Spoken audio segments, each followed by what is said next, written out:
नमस्कार दोस्तों, रामायण की कहानी तो हम सबने अवश्य पढ़ी या सुनी होगी।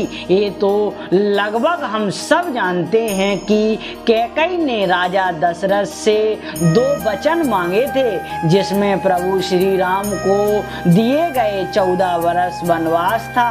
कैकेयी को ऐसा करने के लिए उकसाने वाली उनकी दासी मंथरा थी, लेकिन यह सवाल उठता है कि आखिर मंथरा ने प्रभु श्री राम को अयोध्या का राजा बनने से क्यों रोका।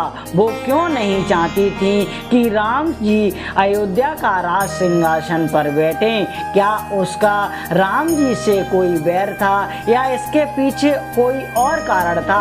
आज की वीडियो में हम इन्हीं बातों पर चर्चा करेंगे। जब प्रभु श्री राम के राज अभिषेक की घोषणा हुई तो पूरे अयोध्या नगरी में उत्साह और उमंग की लहर दौड़ गई। पूरे अयोध्या वासी तैयारी में जुट गए, लेकिन इस खुशी को देखकर देवतागण घबरा गए, क्योंकि प्रभु श्री राम का जन्म रावण के संहार के लिए हुआ था और उन्हें लगा कि यदि वो उसी वक्त राजा बन गए तो रावण का संहार कैसे होगा। देवताओं को राम जन्म का असली उद्देश्य भटकता हुआ दिखाई देने लगा, जिसके बाद समाप्त देवताओं ने इसके उपाय के बारे में सोचा और वो माँ सरस्वती जी के पास गए। उन्होंने माँ सरस्वती से कहा कि आप कुछ सहायता करिए। तब राम को बन जाने के उद्देश्य से देवताओं ने ज्ञान और बुद्धि की देवी सरस्वती के माध्यम से कैकेयी की दासी मंथरा की मति यानी बुद्धि फेर दी। परिणाम स्वरूप मंथरा के अंदर क्रोध, लोभ व ईर्ष्या जैसा भाव आ गया और उसने कैकेयी को राम के विरुद्ध भड़का दिया। इससे यह स्पष्ट होता है कि दासी मंथरा का प्रभु राम जी से कोई वैर नहीं था, बल्कि मूल उद्देश्य धर्म की स्थापना के लिए ऐसी परिस्थिति का निर्माण होना था। मंथरा की भूमिका उसकी परिस्थितियों निर्माण का एक हिस्सा थी।